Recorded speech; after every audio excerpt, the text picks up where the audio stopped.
দেখো, এই ফ্রি ফায়ারটা সামান্য একটা গেম হলেও এটা যে অনেক মানুষের জীবন পরিবর্তন করে দিয়েছে, আবার অনেক মানুষের জীবন যে ধ্বংস করে দিয়েছে, এটা আমাদের সকলেরই জানা। তবে সামান্য এই গেমটা যে গোটা একটা পরিবারকে আবার নতুন করে জীবন দান করবে, এটা আসলে সকলের অজানা ছিল। হ্যাঁ বন্ধুরা, আজকের গল্পটি এমনই একটা পরিবারকে নিয়ে যারা এই ফ্রি ফায়ার গেমটাকে একেবারেই সহ্য করতে পারতো না, বরং তাদের সন্তান যখন এই গেমটা খেলতো তারা আরও উল্টো বকাবকি করতো।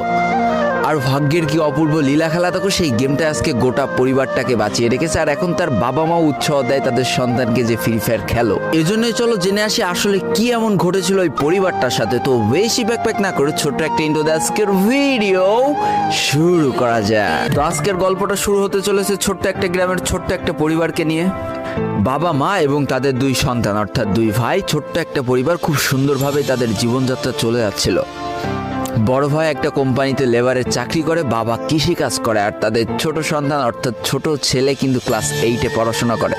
দারিদ্রতার বেড়াজালে আটকে পড়া পরিবারকে সাপোর্ট দেওয়ার জন্য তাদের বড় ভাইকে খুব অল্প বয়সে কাজে চলে যেতে হয়েছে। এই জন্য বড় ভাইয়ের পড়াশোনাটা ঠিকমতো হয়ে ওঠেনি। তবে বাবা মার একটাই স্বপ্ন ছিল যে তাদের ছোট সন্তান অর্থাৎ ছোট ছেলে যাতে উচ্চশিক্ষায় শিক্ষিত হয়। এই জন্য বাবা কৃষিকাজ করলেও সারাদিন মাঠে তুমুল কষ্ট করে এসে বাসায় যখন এসে দেখতো তাদের ছোট সন্তান পড়াশোনা করতেছে, সমস্ত কষ্ট এক চান্সে দূর হয়ে যেত। আর তাদের ছোট সন্তান পরিবারের অভাব দেখতে দেখতে বড় হচ্ছে, তো তাই সে একটা সময় ঠিক করেই ফেলে যে তাকে অনেক বড় হতে হবে, লেখাপড়া করে অনেক বড় মানুষের মতো মানুষ হতে হবে। আর ঠিক এমনটাই হতে থাকে। তাদের ছোট ছেলে খুব ভালো রেজাল্টও করতে থাকে, প্রত্যেক ক্লাসে টপ হতেও থাকে। তবে তার একটা বদ অভ্যাস ছিল, সেটা হচ্ছে ফ্রি ফায়ার গেম খেলা। করোনা চলার সময় যখন তার স্কুল বন্ধ হয়ে যায়, তখন তার বাবা এবং বড় ভাইয়ের জমানো কিছু টাকা দিয়ে তাকে একটা ফোন কিনে দেওয়া হয় অনলাইনে ক্লাস করার জন্য।